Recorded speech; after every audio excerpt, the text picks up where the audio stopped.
Now we have Steffi Rose Aberasturi from Cebu province. Hi, maayong adlaw. I'm Steffi Rose Pearson Aberasturi, proudly representing Cebu province. So things that you should know about me is that I'm an island girl. So I really enjoy swimming with the fishes. I even saw a pregnant seahorse, and at the same time, I swam together with treasure sharks. Can you imagine that? Aside from that, I love visiting the farm, and I even vaccinated thousands of chicks.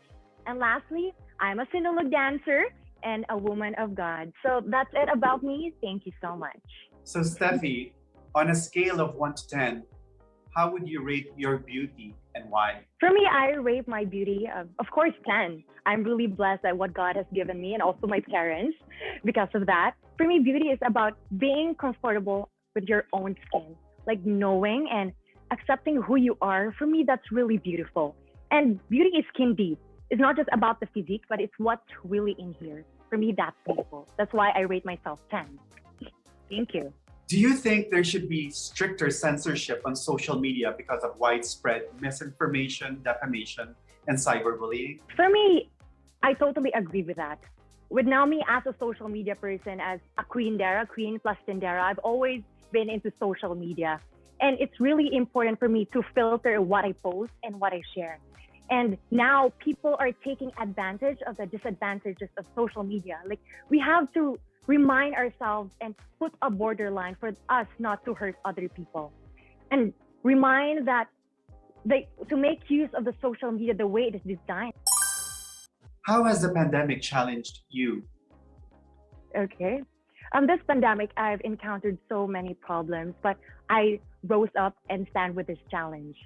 With this pandemic, I learned so many things, like the value of communication. Before, I never really asked someone, how are you doing? But with this pandemic, people mean so much to me. That's why with this pandemic, communication, life, and time itself is so important for me. Thank you. Thank you, Steffi. Thank you so much. Next up, we have Angeline. Hi everyone, I'm Maureen Christa Robelwitz. I'm 23, representing Pangasinan. I describe myself as a third culture kid because I was born and raised in Riyadh, Saudi Arabia, to a German dad and a Filipina mom. From a very young age, I've been very aware of different cultures and religions, which helped my cultural sensitivity, but gave me a lot of stories to tell. According to my friends, my favorite way to start a sentence is in Germany, in the Philippines, and Saudi Arabia, because I've lived in all those places. Some people may perceive me as shy, but once I start talking, especially if it's something that I'm passionate about, like acting, makeup, travel, there is no end. So Mao, how would you describe your beauty to a blind person? I would say that the beauty from the outside is not as important. What is more important is the beauty from the outside. And my beauty is I am kind despite my bad experiences in life. I've experienced so many things, but I wouldn't want anyone else to experience that. It is often said that high risk equals high reward.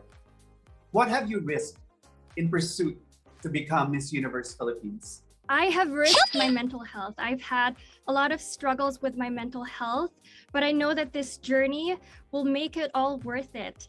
I know that despite my struggles, I'll be able to overcome this. How has the pandemic challenged you? The pandemic has challenged me in a way that I have gotten so comfortable being an introvert. So this one is another challenge, getting out of my comfort zone again, and really utilizing my platform to inspire so many. Thank you very much, Maureen. Next up, we have Maria Ingrid Teresita Santamaria. Next, we have Christelle Abello from AKLAN. Hi, Christelle. Hi, Sir Voltaire. Hello, everyone. Hi, my name is Christelle Abello. I'm 27 years old and I am a communications graduate and currently a full-time model. 3 things I want you to know about me is that I am a risk taker. I love to have fun. And an interesting fact about me is that I actually had my very own Pia Words Back moment when I joined my very first pageant. I was accidentally announced as the runner-up when I had actually won that night. And coincidentally, it's also my 3rd time joining a national pageant, kaya baka sign din siya na mag-align din yung stars for me this time around. Just like Pia's. Your first question is, if you could be anywhere in the world right now, where would it be and why? For me, that's a simple question. I would honestly choose Japan. My parents currently are living in Yokosuka, Japan, and there is nothing more special to me than valuing the time with my loved ones. And ever since I made my move here to the Philippines, it's really hard being alone. And I struggle with not being able to see them as much as I did before. So I would really cherish that time with my family and my loved ones in Japan. With social media, anyone can be a social media celebrity by having a lot of followers. Do you think that celebrity is confused for achievement? No, I don't think that celebrities are confused with their achievements or for their achievements. I think celebrities have definitely made their mark because of the work that they've done and the work that they've put in.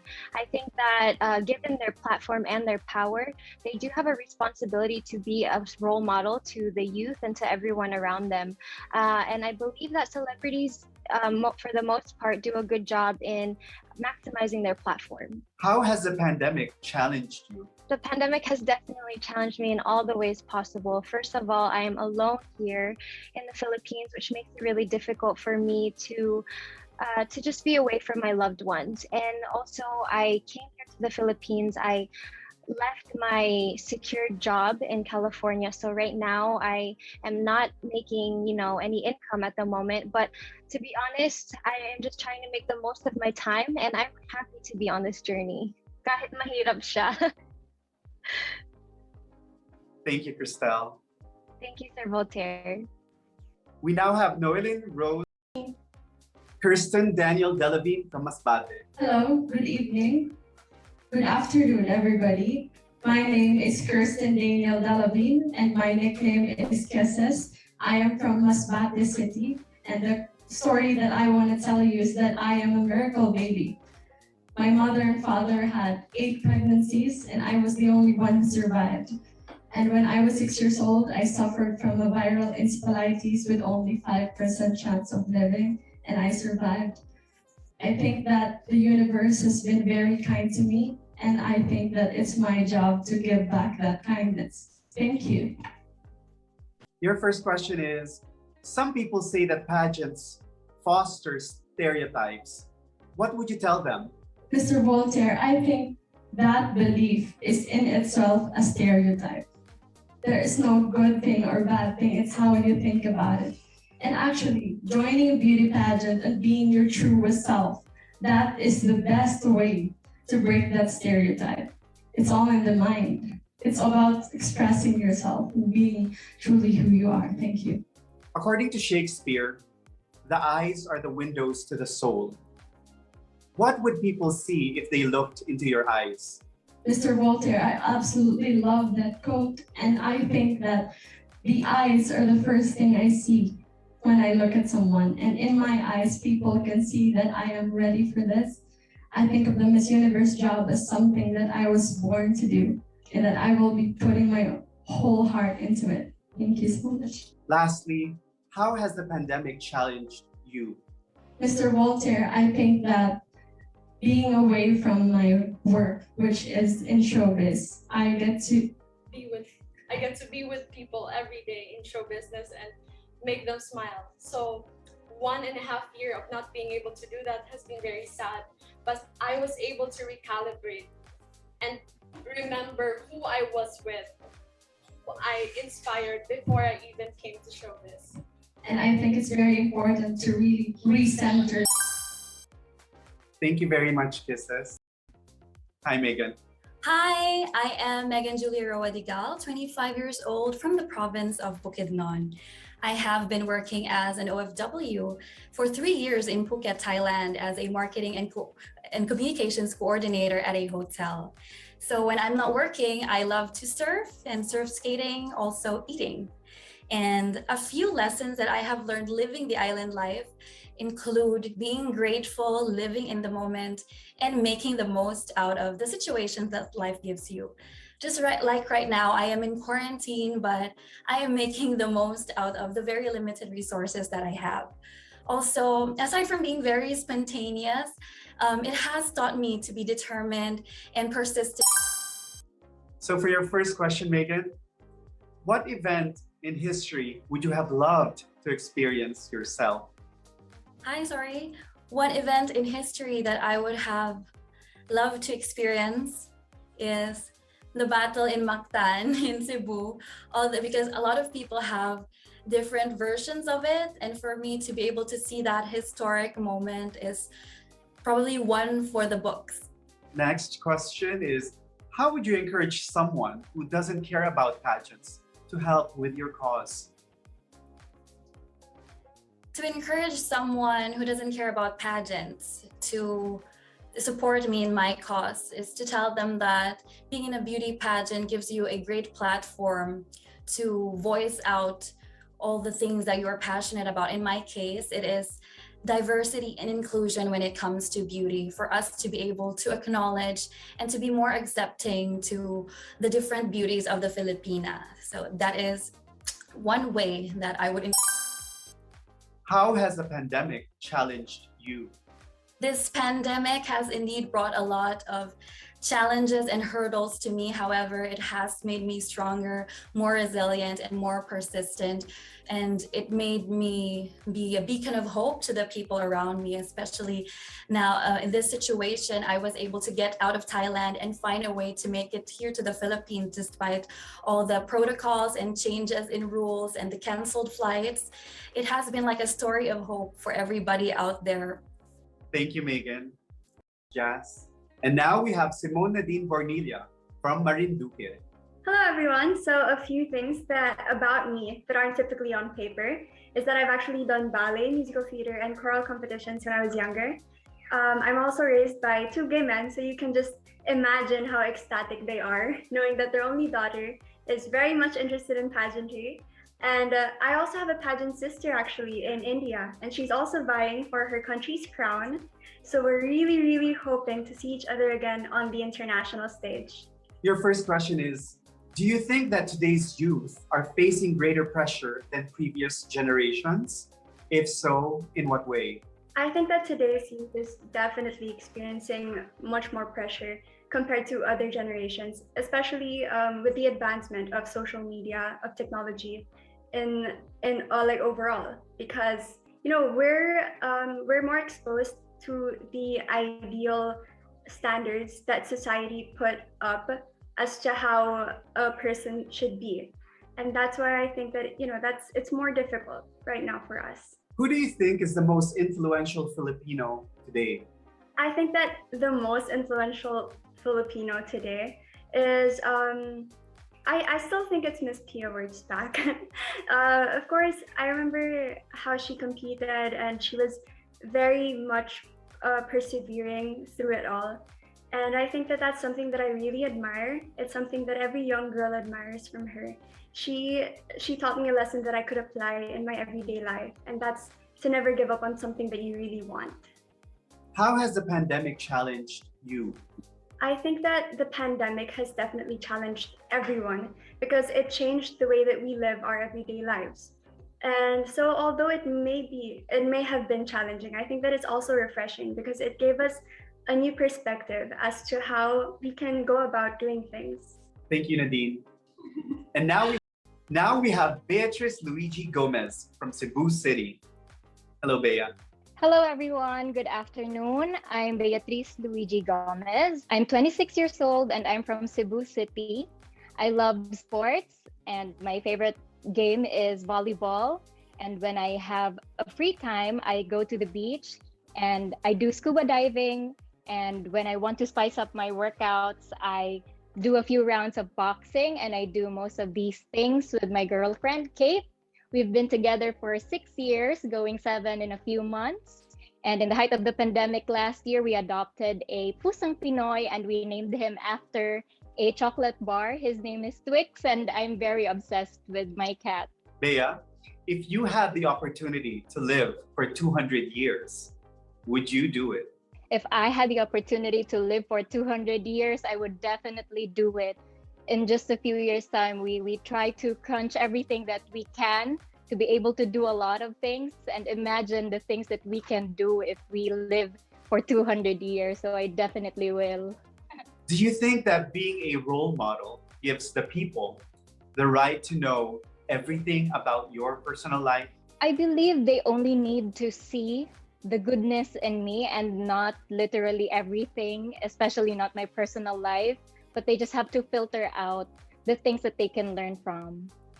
Lastly, how has the pandemic challenged you? The pandemic really did challenge, especially my mental health in the past year, and this year I struggled a lot, and I wanted to overcome all of those weaknesses, especially my social anxiety. I had overcome it in Binibining, Cebu, and when we were in a lockdown, I was forced to retract from society again, and now I'm glad to be able to be in front of everyone again through Miss Universe Philippines. Thank you so much, Bea. Thank you. Santamaria from PARAÑAQUE. My name is Ingrid Santamaria, but I also go by Sam. I'm a 25-year-old corporate professional, and I graduated cum laude with a degree in communications at De La Salle University. I come from a big family, so I was always raised to be sociable at a young age. And I think that's where my love for community started. I also love to travel and explore new cultures. I love the sun and the sea, and the beach is my happy place. I've played many roles in my life. I've been a leader, an athlete, and a writer. I've worked in marketing, PR, and e-commerce, and now I find myself in the world of pageantry.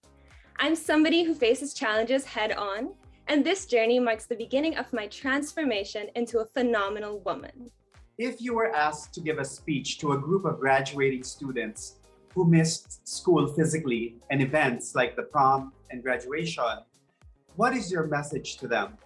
These are times that are very unpredictable. We don't know what's going to happen in the future, but I'm glad that you pushed past boundaries. Learning online is very difficult, and as long as you keep on working hard and keep continuing to do your passions, then your dreams will become a reality. So I'm proud of everything that you've gone through, and more power to all of you. Social media networks are intended to bring people closer together. But in many dining situations, people are more busy on their phones. How do you resolve these conflicting realities? Well, social media is like a double-edged sword. I find that although it does allow you to have communication, especially with people far away from you, sometimes it hinders us from being present in the moment. In my opinion, it is just better to put your phone down when you're enjoying a nice meal with your friends and just be there in the moment. There's nothing wrong with being online, but being present is something that it's like a gift that you can offer. How has the pandemic challenged you? Well, being stuck alone in this pandemic, I really had to learn to look inward.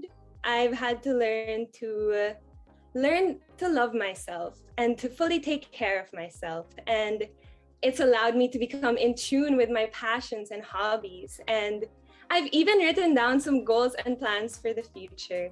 And these things were things that I just enjoyed from the day to day. But now I'm a woman who doesn't second. From CAVITE. Hi, I'm Victoria Velasquez Vincent, representing my beloved CAVITE. I am an architect and a heritage conservationist, and aside from being a lover of all things visually creative, I'm also a lover of poetry and anything underrated. So whether it be the food that people typically don't like or the places less traveled, you will always find me going against the grain. I am a Virgo, and the epitome of a Virgo at that, which means I'm obsessed with being organized and solving problems and nurturing the growth of those around me. Fun fact, you will never find anyone with a better memory than me. Whether it's your birthday, your phone number, or what I had for Christmas lunch in 2012, you best believe I will never forget it. Victoria, would you rather be an Olympic gold medalist or Miss Universe? That's a hard question because either way you are bringing so much pride to your country. But for me, I would have to say I would rather be Miss Universe because the prestige that lasts with Miss Universe is so much stronger than what lasts with an Olympic athlete, in my opinion. And with Miss Universe, you only have to do it once and you bring so much pride to your country. Whereas with being an Olympic medalist, you have to keep improving. Every year you have to do better and better. So for me, yeah, I think I'd go with Miss Universe, but also because I'm not really that sporty. Now, global warming has caused dramatic climate changes worldwide. As a beauty queen, how will you help in protecting our environment? It starts with the changes that you make in your own personal life and then extending that and using the platform that we have in Miss Universe Philippines to encourage other people to do the same thing. So for example, for me, I have actually converted to being 90% vegan because I know that animal agriculture contributes to so much of the issues that climate change causes. And so even that minor change, I know I'm contributing to such a large issue, and I know that I can use my platform to encourage other people to do the same. How has the pandemic challenged you? Above all else, the pandemic has challenged me in a way that has made me both stronger and more independent. I spent the first year of the pandemic in New Zealand and had the privilege of having that safety and security, but I still chose to sacrifice all of those things and relocate to the Philippines in January. And if there's anything that that journey's taught me, it's that you might need to make some sacrifices along the way, and you might need to give up on so many things and let go of so many things in your life, but you should never let anything, not even a worldwide pandemic, get in the way of your dreams. Thank you so much, Victoria. Thank you so much too. We have Roussane Marie Bernos from San Juan. Hi everyone, my name is Roussane Marie Bernos, and I'm the first daughter, first granddaughter, and first niece in both sides of my family. So no pressure. But growing up, I had to do a lot of trial and error trying to figure out what I wanted to be. So in the last 10 years, I have been an interior design major, English major, working student, writer, freelancer, content creator, entrepreneur, English teacher in Spain, and now also a beauty queen. So I like to think that I'm more than just a jack of all trades, master of none. I'm also a very determined person with a lot of good stories to tell. It's nice to meet you. Your first question is, digital addiction can refer to phone, internet, or social media addiction. How would you intervene if you feel that one of your friends has digital addiction? I would probably become an accountability partner for her. Perhaps maybe I could check in at night, maybe at 10 p.m. I'll say, hey, it's time to stop, let's go to bed, girl, and let's just go have some peace of mind. Is it important to do the right thing or avoid doing the wrong thing? I think it's more important to do the right thing because there is such an importance in being proactive about how we go about life. So it's all about being mindful of what impact we have on other people. How has the pandemic challenged you? The pandemic has made me realize how fast and short life is and how helpless we can be if the basics are taken away from us. And so I really learned to value the people in my life, care for them better, and connect with them better, for sure. Thank you very much, Hein. Thank you, everyone. That was so fun. Thank you. Dimaranan from TAGUIG. Hi everyone. So I've been to 3 Justin Biebers by myself concerts, and one, he looked straight into my eyes while he was singing. Talagang kinilig ako kasi you know what? I knew we had a moment. And everyone knows I hate spicy food, but for some weird reason, I still carry it in my bag because I just really like the taste of it. Tapatio lang. And I know this sounds super gross, but watching Dr. Pimple Popper is so satisfying for me. Now, call me spontaneous because I stayed at one of the most haunted hotels in California, and it was so creepy because the volume of the TV kept going up and down the whole night. It was so scary. And during the pandemic, I learned how to make kare-kare, and it was so delicious that all I... Your first question, Katrina, is, in today's world, someone or some group often claims to be offended by something. Do you think that the world has become too politically correct and too sensitive? Hello? Yes. Hi. I don't think that the world has become politically correct. I think that what's going on right now is the cancel culture that we need to get rid of. I feel like that is a modern day of bullying. And I also feel that we need to stop cancel culture because it's as if we're judging people based off of what their opinions are. If it's opposing to ours, all of a sudden it feels like it's wrong. And cancel culture needs to disappear because it's as if we lost empathy for the people. The Philippines and the Vatican are the only 2 sovereign states that prohibit divorce. Are you in favor or against legalizing divorce in the Philippines? I have been asked this when I was 18, and I still stand by what I think from before versus now. which is as much as we want to stay committed to the person that we marry, we can't always decide whether or not they want to stay together. I know that married people stay together and try to work it out, but at the same time, we need to respect if they are no longer in love or if they choose better things that's better for their families and their children. How has the pandemic challenged you? It's challenged me in multiple ways. I mean, from having to go to school full time and working full time while trying to support my family, having to focus on school and from home, it teaches us responsibility and accountability because we need to be more focused. And aside from that, I've had to deal from being away from my family and not being able to see them. And it's been very hard, but social media has been such an advantage for me because I can communicate with my family all over the world. Thank you very much, Katrina. Thank you.